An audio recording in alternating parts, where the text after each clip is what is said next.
decided to go to the beach and bring you guys with me. I thought we could have some fun answering a few questions. That's probably weird if you're new here, but that's okay. I'm Kai, and this is Stephanie Danger. She is a YouTube channel and newsletter for women in midlife. Although the youngins can hang out too, because you'll be here soon enough. Okay, so I got a bunch of questions. I don't have a lot of people asking me questions yet. Hopefully that will change. But I filled in the minimal questions I already had with questions from friends and family. I kind of know what these are because I had to print them out, but honestly I can't really remember, so they're going to be a surprise. So I'm just going to shake up this bottle and answer a few of them and let the universe decide what questions we should answer or talk about. First question. Okay, it's hilarious that this is the first question. Do you have any pet peeves? Yeah. I think I have too many pet peeves. I'm trying to decide whether to be light or deep in this question. I'm going to stay light. People who take up more than one parking spot. Why? Also, it's just selfish behavior, and that is an ultimate pet peeve for me. Selfish behavior. Next. What was the last TV show you binge watched? There's only one, because I'm not really a binge watcher of television. I actually watch a lot more sports than TV shows. But I did binge watch this TV show, and that is Ted Lasso, which I'm sure almost everybody binge watched. This is literally me watching that show.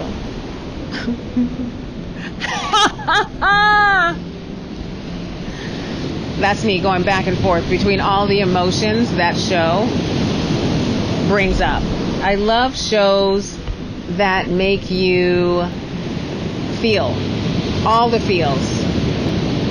And I actually have a show I'm creating and hope to do one day called Love Saves the Day. And Ted Lasso, the vibe of it is so in alignment with the type of vibe I want to create with my show. So I just love watching it for inspiration.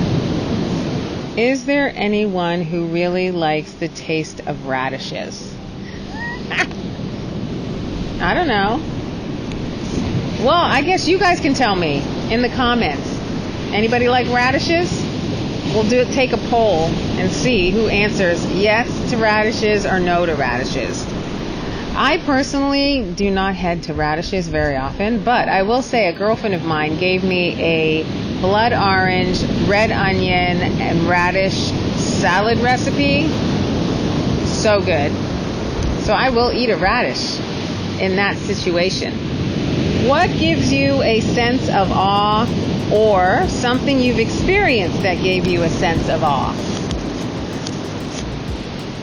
Hello? I mean, look at it. It's just amazing. Also, I'm always so in awe of how the moon can affect the tide and how much power things in our universe have.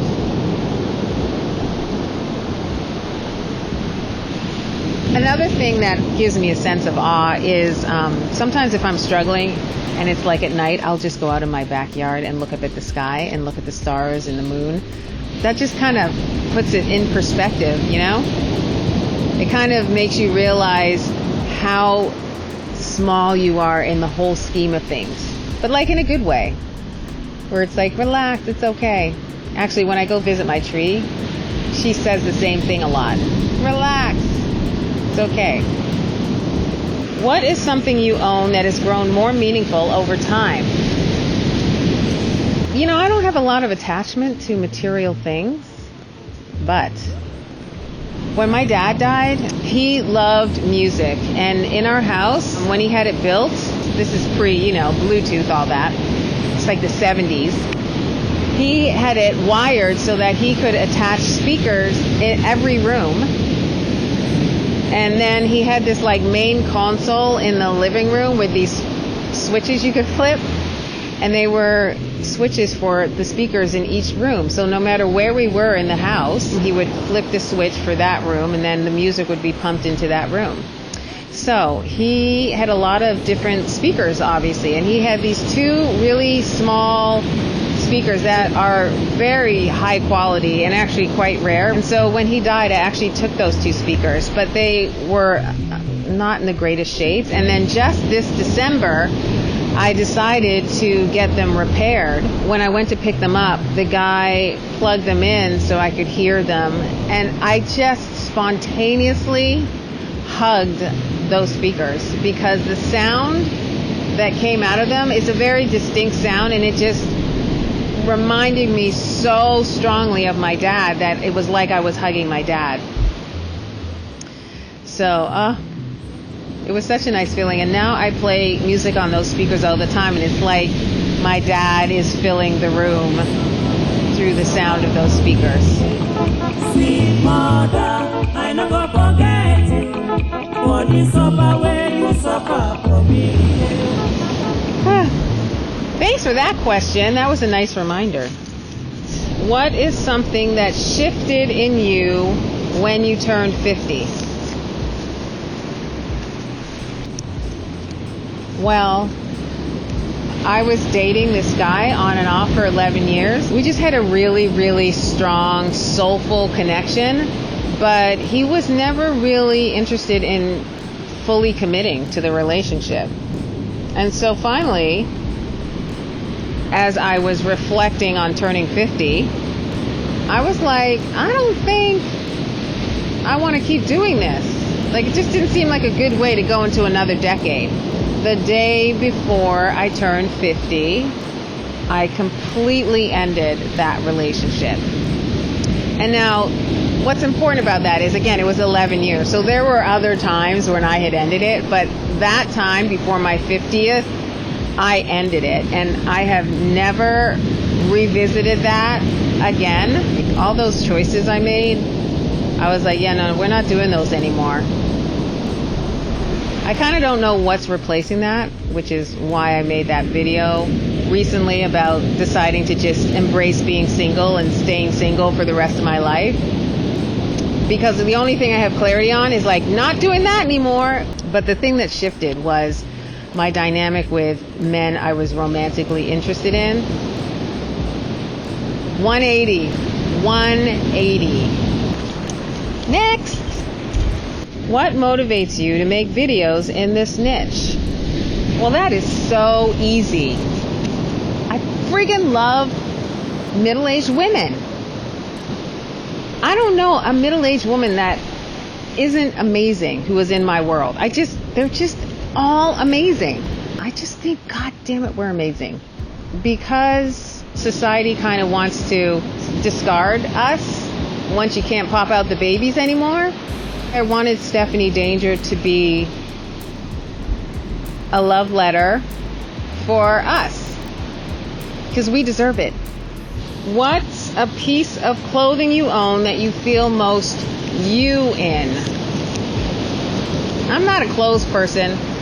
I don't know if you can tell from my videos, but I mean, I do think about what I'm putting on. I don't want to look like nasty or anything. Oh, I have a piece of clothing.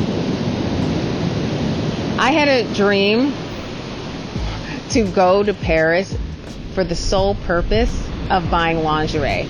Because I found every time I visited my grandmother in England, I was like, the lingerie in Europe just seems way better than the lingerie I find here. And so I just had this idea of like being ridiculously luxurious and one day taking a trip solely dedicated to buying lingerie and going to Paris to do that. I never did that, but I did go to Paris, and so I was like, well, I'm here. I'm gonna buy some lingerie. And I ended up getting a pair of pajama bottoms from a very like standard department store, kind of like a Nordstrom's or a Bloomingdale's. And I love those pajama bottoms. The quality of them, the colors, the feel when I put them on, they make me really happy. And I'm going to assume that if you feel most you in a piece of clothing, you feel happy. I'm going to try and catch the sunset and share it with you guys. So, okay, last one. What is your favorite sign from the universe that you're on the right path? I love this question. Here's the thing. When things unfold with ease, I feel like that's always a good sign that I'm on the right path. When things are really hard or I'm fighting or pushing, at the very least, I take that as a sign that I need to stop. Also, synchronicities. When things be showing up that I had no idea could even show up, and I be tapped into those, y'all. The more I take care of myself, the more I meditate regularly, the more I can see those signs. I actually think we get tons of signs from the universe. If you get too wrapped up in the busyness of modern day life, we miss a lot of them. When I'm seeing a lot of synchronicities, I'm in alignment. Okay, y'all.